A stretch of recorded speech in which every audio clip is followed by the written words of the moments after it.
Oh, welcome 0 to 60, Bree Maestas, Matt McChesney.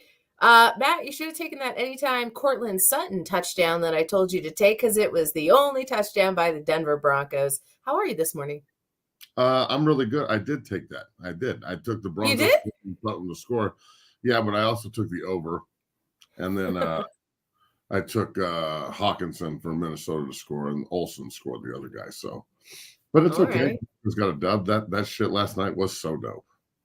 It was so dope. Before we get into what happened on Sunday Night Football, I got to let you know that 0 to 60 is sponsored by BetOnline. The last of the major pro sports leagues is off and rolling, and college basketball is on its way as well. BetOnline remains your top spot for all your live betting action and contests. NFL, college football, UFC, and NHL are all in full swing, and BetOnline is your number one source for wagering news, odds, trends, and predictions. All the hoops betting action you could wish for, along with every sport, is available at your fingertips with both the desktop and the mobile access at any time. Head on over to BetOnline today and remember to use our promo code BLEAV, that's BLEAV, for your 50% off welcome bonus on your first deposit because BetOnline is where the game starts. I'm glad that you took that bet because I was on a roll yesterday with what I thought was going to happen for Sunday Night Football. Listen to this, everyone. Okay, and this isn't just me blowing smoke or like giving Brie or flowers or any of that shit. All right, I want to be right, and I wasn't before the game. All right, Bree goes. They're gonna have 3 turnovers. P. Ryan is going to have a bunch of catches out of the backfield and be a huge part of the game plan. They're going to kick tons of field goals, maybe score 1 touchdown, and that touchdown is going to go to Sutton, and they'll win. And I was like, okay. And then the game ended, and Sutton scored the game winner. They kicked 5 fucking field goals or some stupid shit. The National Field Goal League. P. Ryan was a huge part of the game plan. Defense balled, and they won. And they had 3 turnovers. I mean, so next week, whatever you say I'm doing on the bet end of things, I mean, fuck, man. I told you I told you to take the under too. You didn't trust me, but that's okay. That is all right. Okay, The Broncos got a dub. I wasn't listening, and now I'm going to listen now. Bad move by Matt. Bad move, Matt. Bad fucking move. More people should listen to me, and that's honest to God, just the way the world works. That's my motivation in life, is just to keep telling people exactly what's going on here. So the only thing, though, is I thought they would get I thought they'd use the turnovers a little bit better. The mismanagement of 12 turnovers in 3 games is kind of crazy to me. And when I say that, it's not to be negative. It's to say that the offense could have had an opportunity to score a whole lot more points. At the end of the day, it doesn't matter. The Broncos got the dub. They now have the most active, the longest win streak here in the NFL. They stole that away from the Vikings. And now they're the most on they're on fire here in the NFL. So I'm excited about it. I'm really glad because at the end of the day, it doesn't matter how you're winning games. It just matters that you're winning games. And sometimes that gets lost on me. I fear sometimes that the Broncos are going to face a team that they don't have an answer for, but now they have the Browns up next week. That's also at Mile High. So I think I'm going to buy in. I think I'm going to buy in this week that the momentum is very hot. Sean Payton has instructed Russell Wilson well enough to do exactly what's going to win games here. Matt, I want to know your position on punting the ball away and trusting that the points would come later on, whether or not they're field goals or not, because we were kept toasty warm Sunday night by the Jumbotron and the pyrotechnics that kept going off. But field goals get a little sketchy there sometimes. Look, it's the National Field Goal League, and Denver showed a lot of guts. Their defense is nice. Russell Wilson came through at the end, although he missed so many throws. The offense is extremely sketchy. Everybody, we're going to get to the Buffs. Relax. We're going to NFL first. The Broncos winning 4 straight. Some of it's been some lucky shit, but their defense is real. And they can look, they didn't even have to run the ball last night. They kind of played hero ball. It almost bit them in the ass. But at the end, Russell Wilson, who leads the league in comebacks since 2012, did what he's supposed to do. It's not pretty. It's kind of ugly. Cortland Sutton is playing to form. That guy has been special. I'll eat my crow here. He has been special. Judy dropped another touchdown. They got to figure out a way to get better on third down. They were 2 for 11. That shit's not going to work. And then also in the red zone, they have got to score touchdowns. At least go half and half. But you can't just keep kicking fucking field goals and thinking that it's okay, like your defense going to bail you out. They could have scored 40 points last night on Skull Vikings. And, they ended up being in a dogfight. So, yeah, they won, and it's great, and I feel good about it. And, I was one of the guys that wanted them to fire sale a month ago. And why wouldn't you after losing 70-20? I love all the fucking idiots on Twitter and social media who act like they didn't say the same thing, but all of a sudden they're Mr. High and Mighty, and oh my God, where are all the real fans? Like, dude, look, this is a week-by-week league, all right? So this posturing and this pandering with all the fucking fanboys out here trying to act like they can predict the future. No one saw 4 straight wins coming. I thought that they were pretty good and had a chance to win, but I mean, come on, what they've done and the way they've won, they could have easily lost the Buffalo game. They could have lost last night, but they're finding ways to win, which is what good teams do. I don't know if they're good. I think they're pretty average, and they've hit a hot streak. They've got a really tough-nosed Cleveland team coming into town Sunday. Their defense is outstanding. Their offense is not. Whatever the under is, take it. They should win that game. Even though Cleveland's elite on defense and Myles Garrett is a super freak, he should eat the tackles alive for Denver. But, again, Bowles was okay last night. McGlinchey, I didn't hear his name once. That's how I know he did a good job. So, look, the Broncos are figuring out who to win with and how to win with those people. Like McMillan is another guy who's just popped off tape. So the defense is playing to form. VJ is putting them in good positions. They give up some explosion plays, but when they get in the red zone, they lock it down usually. And then also they are so good at taking the ball away. I mean, +3 again last night, 12 turnovers in the last, 4 games? Is that what you said? In the last 3. So 12 in 3 games, and 2 of those games came down to the wire. So that tells me the offense needs to pick their shit up. Like, Russell needs to be more efficient. Third, I understand that everybody's given it, he looks better. He does. His numbers are better. Outstanding. I'm all for that. No one's saying it's not true. I'm also saying 2 for 11 on third down and 50 total plays. You're being bailed out by your defense in Buffalo, and you're being bailed out by your defense at Denver against Minnesota. So if your defense has to bail you out against a third-string quarterback with the turds coming to Denver on Sunday, so, their defense is outstanding, but Denver's offense has got to pick this up, be more effective, be more efficient, and at least if you're going to go 2 for 11, let's try and go 5 for 11. Let's at least try and hit somewhere around 50%.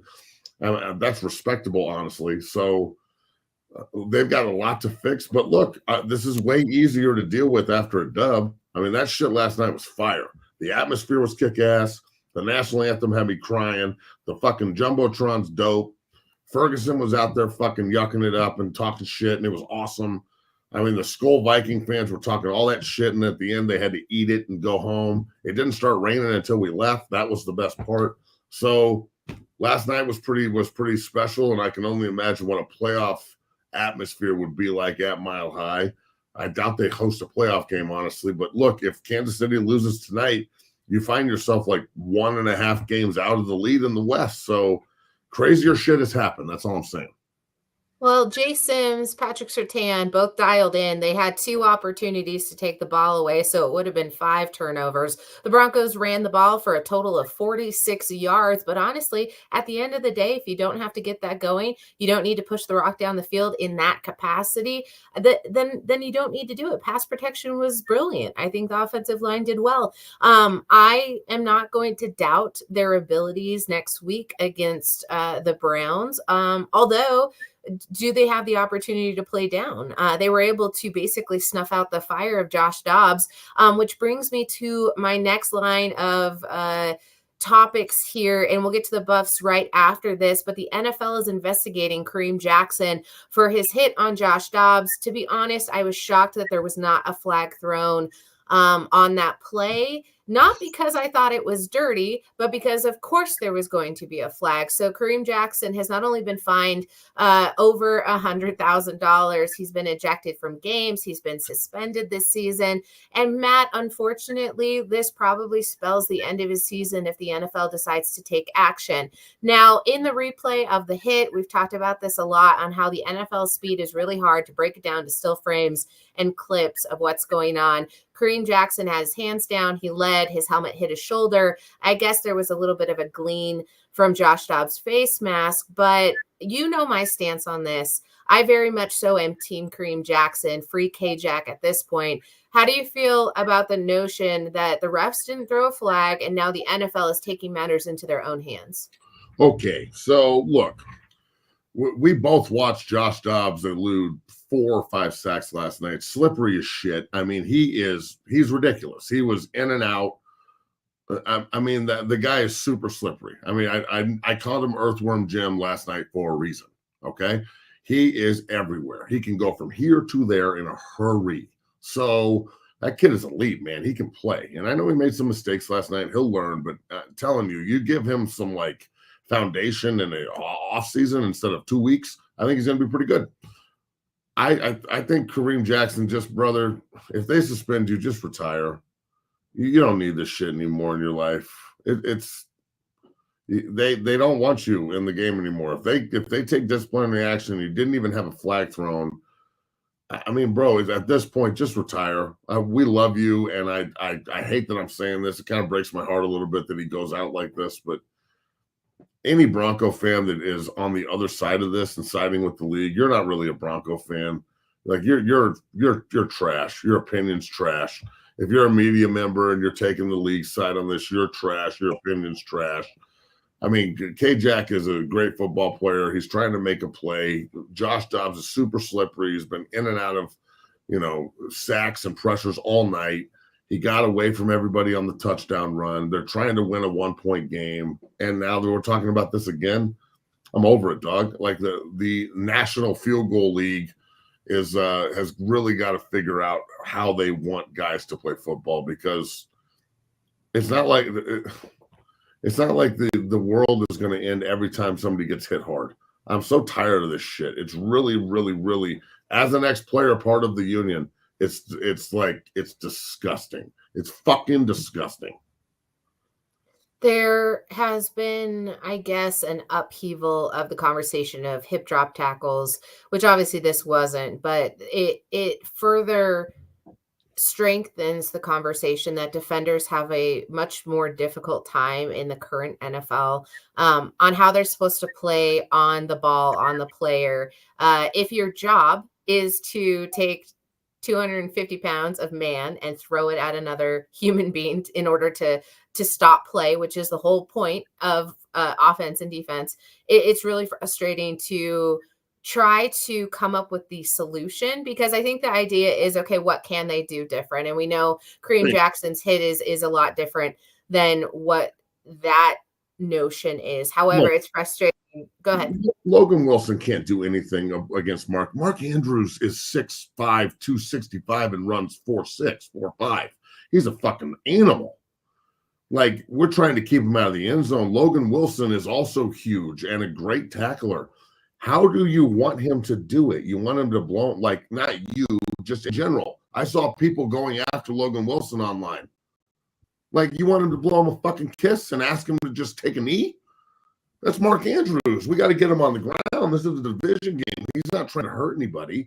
He's trying to tackle him. So, again, like, I don't know. Bree, how do you think they should legislate this out? I know that you like physical football.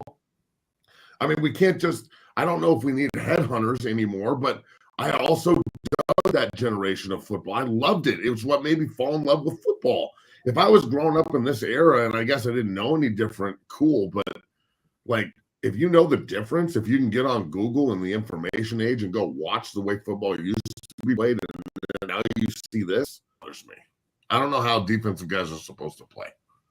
They don't know either, and so you're asking, and this is I've made this point before, but I think it's important to keep the narrative rolling here, is that Kareem Jackson has been in the league for a very long time. The game has changed while he's been presently in it. The ideal tackling situations and techniques that have been taught that are coming up through the ranks are not what was taught when he entered the league, when he started playing football.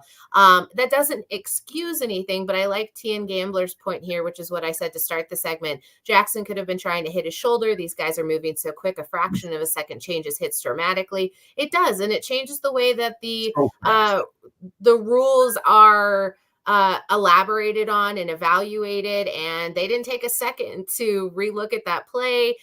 There was a lot of outrage on the broadcast at home, which I was being texted about. So I don't know. It's an unfortunate circumstance, and I'm not trying to explain away or make excuses for dangerous play and dangerous football. I just think that too often players are designated as dirty players that I can't stand for. And if you want to be the change that you want to see in the world, you have to start to change the narrative and say that unfortunately the NFL will probably take movement here and move to suspend him for the rest of the season. And if that happens, I am riling up the troops, and we're going to go have an old-fashioned sit-in, because you have to do this across the board. You have to make it better known what's the expectation here. And that'll be my last bit on the NFL as we start to move over to college football. I know Matt can't wait to talk about the Colorado Buffaloes. And listen, the missed bowl opportunity is probably the most frustrating aspect of the season for the Buffs, because I understand there was a lot of hype and excitement around the idea of the Buffs going 3-0.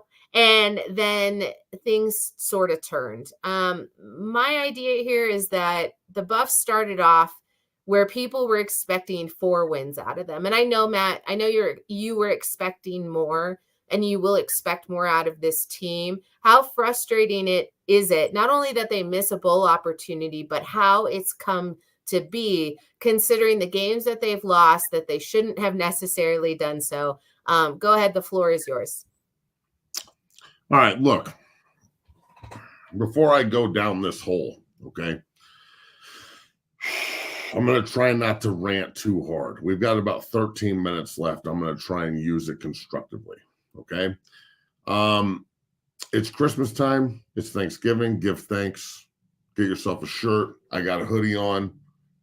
The link's right there at the bottom. Shirts, hoodies, support the Dungeon family. We really appreciate everything. We got 10 million likes on TikTok. Bree's rocking hers. We're down here at the Academy right now. Bree's in the film room. I'm in my office. The gym was pumping this morning at 7 a.m. with guys on break getting it in. Reese Russell, the fantastic guard of Valor, just signed up. That name sounds familiar. It's Matt Russell's son. So we got more Buffalo blood in the room. And I really want to reiterate my love and respect for the University of Colorado. When I say the pride and tradition of the Colorado Buffaloes will not be entrusted to the Timid of the Week, I mean that. And it's something that really means a lot to me. And I wasn't, the greatest pro player. I got hurt a lot. I had to change positions. It was a business to me. So I don't know what it's like to be Coach Prime. I don't know what it's like to be a first ballot Hall of Famer that's the best player at your position ever. But I know this. Football is football, and football guys, regardless of resume, are football guys. So I'm look, the Stanford game hurt because it was so unexpected. I woke up and they were losing after being up by 29 points. When that happened, something inside the team shifted. And for example, they've lost a lot of one-score games, and then the Washington State game the other night was one of the most unacceptable displays of athletic just dismantling I've ever seen. Like, how dare you show up and play like that when you have the potential to play like you have in the past? That's not Oregon. Come on, man. That's Washington State. That's not Oregon. Oregon dismantled you. Every other game has been competitive until that disgusting display the other evening. And look, I understand I'm probably going to upset somebody today and piss someone off, and I'm really sorry that, I can articulate what I'm trying to get across, but the fact that I have to walk on eggshells and I can't be honest about my university and everything that's going on, and we'll talk about what's going on here because we have a lot to cover. The Washington State game was disgusting. The effort was disgusting. I felt like a lot of the players quit, not all of them. And if you're a player or a coach and that you take offense to that, as I always say, you're probably one of the ones that quit, and I'm directly speaking to you. Now, I will say this. This year has been a success compared to last, and that's not real hard. But the way they're finishing, I said this on DNVR Buffs the other day, Bree, and anybody that heard it, I really hope that everybody's not just packing it in and worried about Cancun, Christmas break, or like the transfer portal or their next job as a coach. And it seemed to me like Saturday night, everybody's concerned about the flu, everyone's sick. There's an excuse everywhere. There's coaches are going to get fired, so they don't need to do their jobs, and players are going to hit the transfer portal. So why do I need to keep investing in this? And it's just it was a bad look on national TV, to say the least. And I understand that I'm saying that, and somebody's going to get pissed off again. I'm really sorry. The University of Colorado is bigger than one man, even if that one man is Coach Deion Sanders, Coach Prime. It's been there forever. When Coach Prime moves on, which will happen one day, no one's going to be the coach forever. It will still be there. The gold helmet will still be there. Joel Klatt, who's I played with, who's one of my best friends on earth, and his picture hangs above my office, right there. The four of us, Klatt, Sam, Bobby, and I, with C's on our chests that say captain, not L's and D's. And that's cool. We can change it, but a C means something. An L and a D means something too. I'm just not sure what. But he's on Big Noon Kickoff talking about the importance of community and consistency and the fight song and bringing people together. And I'm watching a team that doesn't understand where they're playing. They came there because of one man, and it's worked to a point, but Coach Prime can only do so much. And I don't know how many times I begged them to just simply let me teach them how to sing the fight song correctly and bring people together. It's not about singing a fucking song. It's about bringing us together, all of us, from the coaches to the players to everyone in the room to the people who think it's stupid. If you think it's dumb, you probably shouldn't be in the fucking room. Colorado's bigger than any one man. And I feel like the lack of attention to detail in those areas directly plays in, and let's just be real, to being dead last running the ball, dead last protecting the passer, dead last in defense. Anything else I'm missing? They're competitive. They play hard.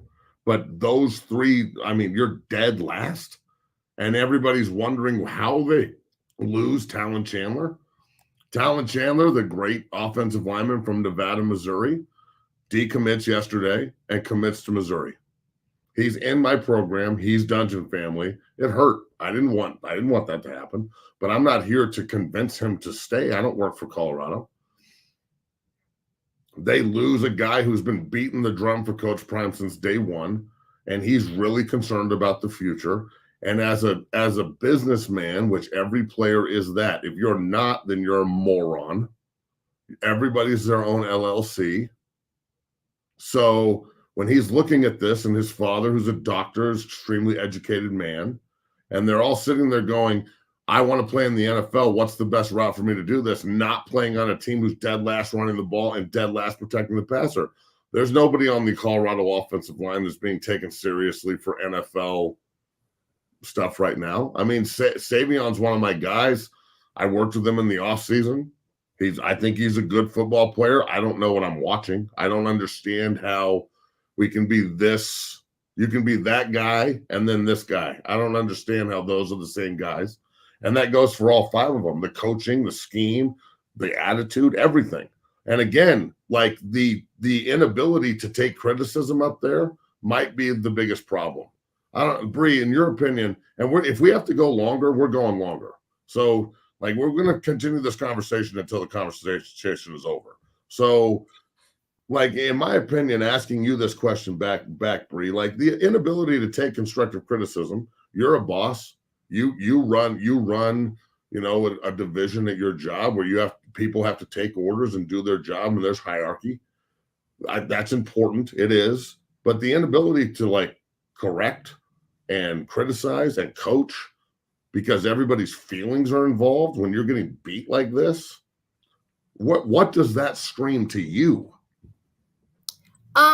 So I mean, not only that, I have the opportunity and have had the opportunity to also be a coach. I've run multiple businesses, and the idea that you can't be told when something's not working, it usually leads to, I don't know, dissension, frustrations. If you don't let the people know who are bringing you concerns, that they are being heard, that's usually the number one problem in any sort of reorganization or restructuring. So, and then when you're a coach, people are looking at you to listen if a member of the team doesn't think something's working. So, and I'm not going to speak to exactly what's going on in Boulder because it's not my place in order to speculate. But I do think that things will most likely change in this off season that will help move this team forward in a way that makes some meaningful changes. But I am a person who preaches and practices patience when it comes to these things. I will not call myself a patient person, but the idea that taking all of these misfit toys and bringing them together, and they're talented misfit toys, but they're not one unit, and they don't know what they're playing for, and they aren't born and bred in the Colorado name. The idea that you would take them and fuse them together to be this one culture and one identity wasn't going to happen in the first year. And I think that that is something that you build towards. I think that's something that you have to work for and start to ingrain in everything that you're doing, because everyone except for Rick George is new to this process here at the University of Colorado. So it's got to come from the top, and it's got to be this idea and strategy that culture by design is something that you intentionally move towards. And that's not what's happened. And listen, you're trying to win games, but it's deeper in the college level. It's where you start to learn where your family is and who you're trusting. And you've grown in this mindset that you're coming together for a common opportunity. And that's not just to win games, that's to create a brotherhood. And so I think the idea is that you bring in all of this fanfare and all of this star power and all of these A-list celebrities and all of these music ventures and all these big noon kickoffs. And you got fucking Coach Prime as your coach. That's all very exciting. But if the wins don't stack up, you have to look at where is the rod. And the rod is there needs to be a better culture established at the foundational level. And that has to start one step at a time, one day at a time. And they have to be receptive to it as well. Like, look, I'm not going to sit here and fucking apologize for being me. Like, I deal with this constantly. And I talk to Bree about it all the time and my close friends and family. I walk into a room and I intimidate the shit out of people. And I'm not saying this to be cocky and shit. Obviously, in the fucking chat, some Twitter tough guy's going to start typing like, oh, of course you do. Yeah, motherfucker, I do. I walk into a room and I intimidate the shit out of people because I expose their hobby town bullshit, especially in the football world. And this happens in the meeting room too with coaches. It's happened in multiple meetings in front of people where there's arguments and just people that don't accept the fact that because I didn't do copies in order to be a coach, I didn't go that route. Like somehow I'm not on the same level as them when I know more and my connections are as real as anyone's. So the inability for me to have the ability to show them what is in Colorado. I feel like the state of Colorado, they're not really recruiting it to the level they should because they're not trying to develop talent. They're trying to obtain it because, again, I don't know how long this is going to go on in Boulder, but if you're not trying to recruit Ochoa and Lincoln and Gage and the Cowgirl brothers, and you're not trying to bring in Tucker Johnson and all these kids that can develop into Power 5 Division I badasses and are going other places to do just that, then that tells me maybe you're not going to be here for as long as some people think. Maybe not. I don't. Pure speculation. But then at the same time, when you're not receptive in the transfer portal to multiple guys last year, and we've talked about this list from Drake Nugent, the starting center at Michigan, to Casey Roddick, who left CU, and I begged them not to let him leave, and he's starting at Florida State. And man, that Jordan Travis energy was awful. I don't know what's going to happen with them. But then letting, Colorado kids like Roger Rosengarten and Zach Henning go to Washington, and you let Bear Miller transfer from Stanford to Cal, and you let Trey Zoom go to Texas A&M and start 20 games for them, and Gage Genther's going to Tennessee, this year's class, early enrollee. Like it starts to compound, and then you lose Talon Chandler to Missouri, and now you've got this like snowball effect of what do we do? Well, you've got to use your resources, man. Everyone's got to stop with this like Matt's mean narrative, like all that other bullshit. Come on, dog. Do I think I could do a good job up there as the O-line coach? Yeah. Do I think I could do a good job as the D-line coach? Yeah. Do I think I could help with recruiting? Of course I could. But at the same time, I run a business down here where just as a consultant and an open door policy of communication, that can help them and every other college in America more than me being on the field. The fact that, like, put it like this. I was on the phone with Coach Moore from Michigan 2 days ago. All right. Or Thursday, before they played at Maryland. And we're talking about my son and Davis Moon and Brett Coolidge, a bunch of young guys. This Deacon Schmidt kid that I got in here from Windsor, who's a monster, who's another young guy. And Reese Russell, who just signed up, who's Matt Russell's son, who's another young guy. And we're talking about all this, and we're also talking about the transfer portal and how to get another Drake Nugent type up there because they've only got 4 of my guys in the room. That's just open communication between a coach that's super confident in what he's doing and knows that I'm not trying to impede. I'm trying to help. So now when that door's open, that's the same door that should be swinging open like a fucking turnstile in Boulder. So I'm going to reiterate this. I'm here to help. There's certain things that need to be done up there to, just like Bree said, build the culture, build the community. You have to build the foundation on something strong. When a fucking tornado goes through a trailer park, nothing's left. When it goes through a suburb, there's foundations there you can rebuild on. That's what we're trying to do in Boulder. And when I say we, I mean we. So this is extremely frustrating. I didn't think I would see the old Colorado team again. And that's that team last night with new players and new staff and new everything but the uniforms. That looked like last year's team. So again, when you're dead last, these are numbers that are real. This isn't me making shit up and being fucking mean. That shit has got to stop, man. This narrative has to stop. This isn't mean. It's not mean, guys. Oh my God, Matt said something mean. The recruiting department, we're not going to call him back because he's mean. Give me a fucking break. Oh, you stopped abruptly. I thought you were going to keep on going. I wanted to hear more on that. Guys, I apologize for stopping. Look, I'm not doing a radio show right now and shit. Like we are, and I appreciate BetOnline and Believe, and I appreciate the shit out of Bree and everything she brings here, but this is deep for me, man. This is not a fucking joke. This isn't to get ratings or likes. I don't give a fuck if you pound the like button right now. You can subscribe if you fucking want to. If you don't like the way I'm talking about this, you obviously have never bled that color, black and gold, the way I do. That place is special. And there's little things about it that are being neglected and overlooked. And then people are bitching and moaning about the lack of community and respect and like the fact that the kids don't seem together and they're quitting and blah, blah, blah, blah, blah. Well, there's little things that can fix it. And those little things require people's like feelings to get hurt a little bit maybe and some uncomfortable conversations that I would love to have as well. If I make you uncomfortable and somehow what I'm saying and my passion and pride for that place is somehow wrong and that I don't have players and I can't help and all these things that I say aren't true, if that's the case, then I need someone to tell me and I'll back the fuck off and I'll send them somewhere else. They'll all go to Michigan or Penn State or USC or UCLA or Florida State or Purdue. Fuck, they're black and gold. So like I've gotten to the point here where you can consistently try to help and try and change narrative and try to get your point across as consistently as humanly possible. But if it falls on deaf ears, I don't really know what to say. And it's not on Coach Prime. He's got an incredible staff up there.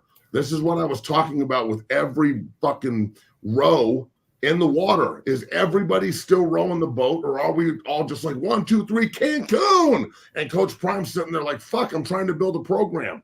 I mean, everyone's got to help this man. And I'm trying. I know that the Buffalo country is trying. There's a lot of people that really give a shit. I'm hoping that he's not being sabotaged by people in his own corner in Boulder. Josh said, real football players love their alma mater, passionate just like you. So go ahead and talk your shit. Respect. Everyone hit that like button. Rob J is 1,000% correct. I have to go do something business related because I believe there's a Dungeon family member outside there in the cold. So I'm going to go get them out of the cold. Matt, can you talk a little bit about, I guess, what's the number one step that not you would take, but what moving forward fixes this program, at least for next season? Because I'm a patient person. I think this season was a growing pain. I think that there was pain points that needed to be addressed, but you don't find that out unless you run the experiment. So in science, it's all about testing the theory, right? The theory was bringing in the changes. It was building a really superstar roster full of a lot of talent. And variables happen in college football all of the time, but a lot of these players came in through the transfer portal, and therefore you're probably not going to see them transfer out too quickly. Can you talk to me about what the next step is for this season? And I'm going to go do something real quick. No, let that kid wait. We started at 11. He can that's 20 minutes from now. These kids have got to learn what time means. I locked the door on purpose so I don't have them walking in here and knocking on the door while we're trying to do this. So he can wait. And if he doesn't like it, then we can talk about what 11 a.m. means. All right. So look, I'm on one today, man. And this is the way we operate here at 6-0 Football Academy. We are attention to detail. It is accountability. And that's what they need in Boulder. Attention to detail, accountability. Do we have guys who just like football, or do we have a room full of guys who need football? You know, Coach Prime talks about like he loves Florida boys because they're different. Show me how fucking different you are, because I'm a Colorado boy, and to me that sounds like we're not. And you know what? We're not.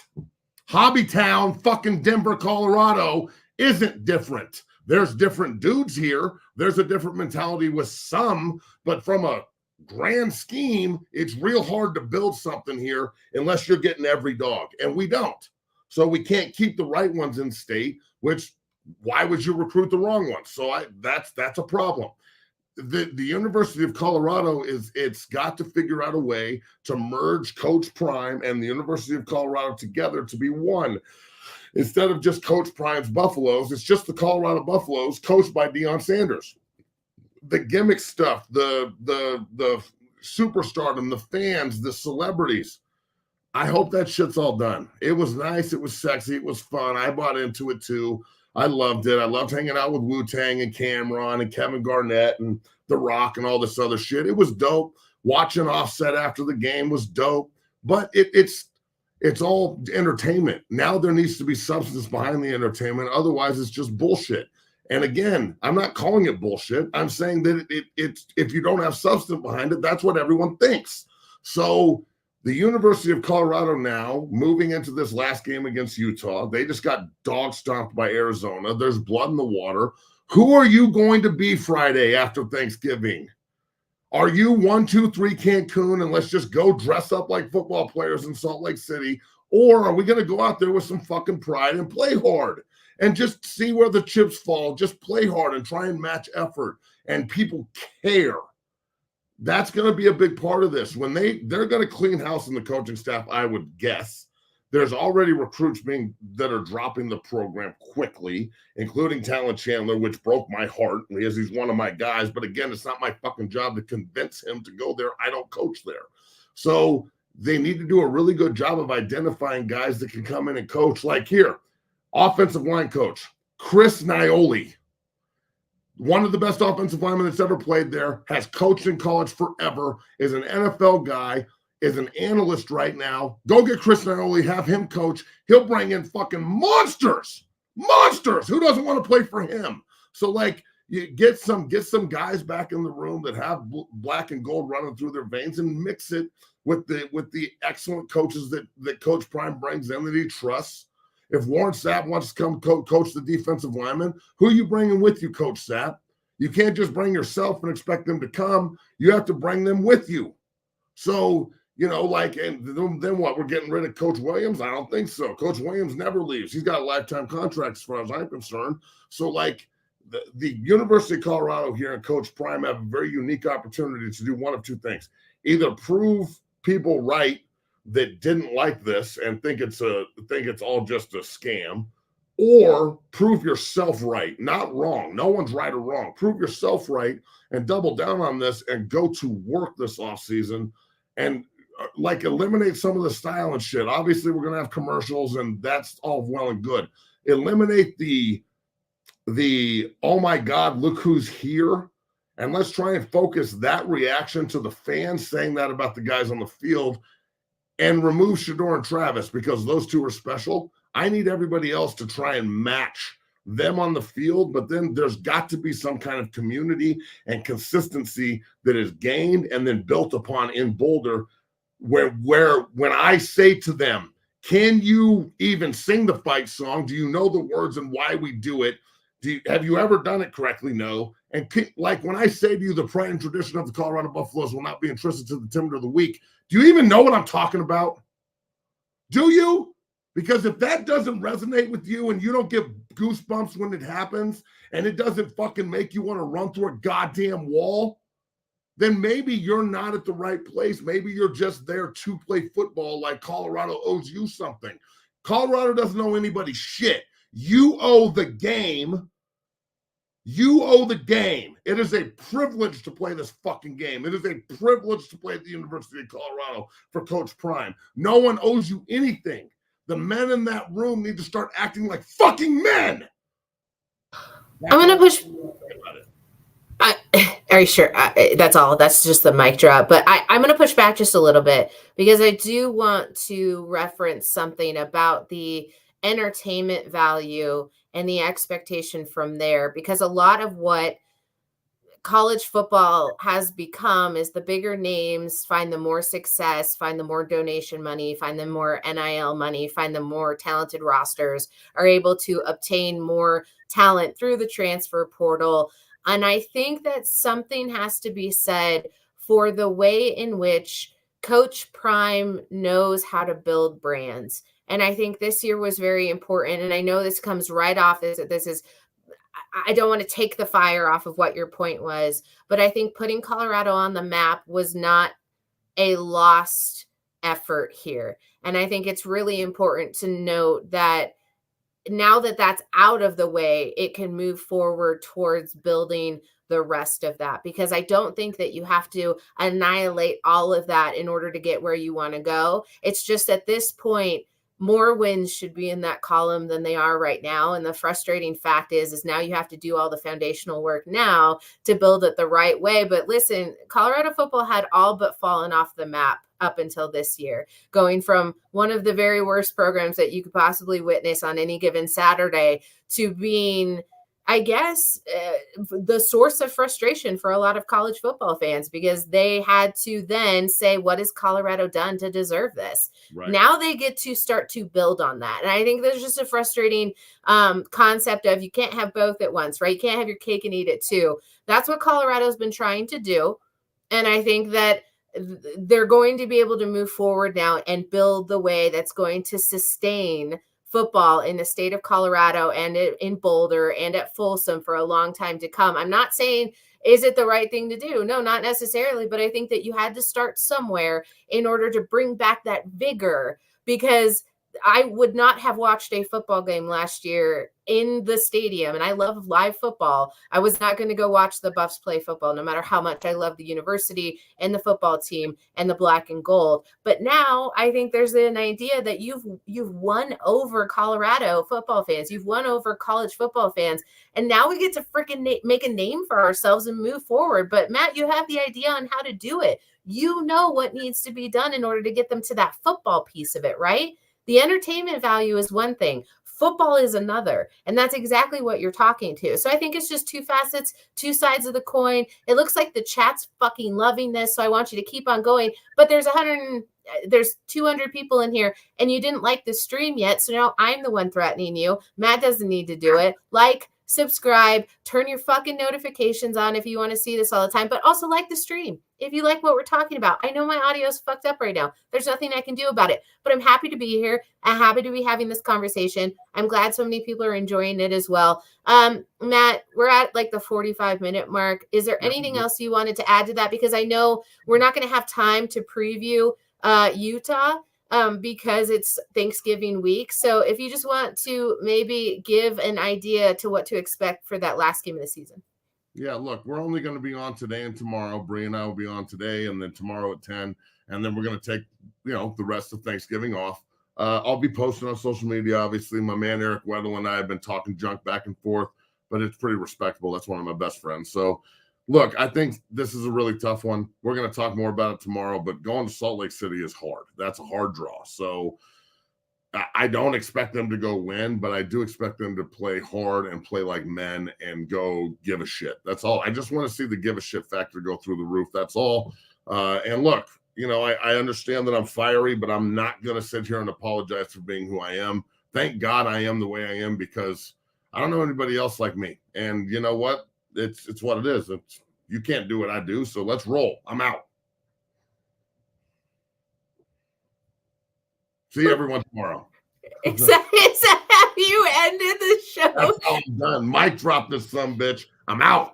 Jesus Christ. Gave me no warning. I'm over here sitting thinking you're going to go on a different tangent. 0 to 60 is brought to you by BetOnline. Go check them out. Thanks for all the comments. I really appreciate all the support over there. Listen to this one. This one's nice. Get your head out of your ass and send Coach Prime some linemen. Dude, have you not been listening to anything I said? We're going to, this is why you're not allowed to click on the buttons. We'll see you tomorrow. Later, boys. Later, ladies. Go Buffs. Goodbye.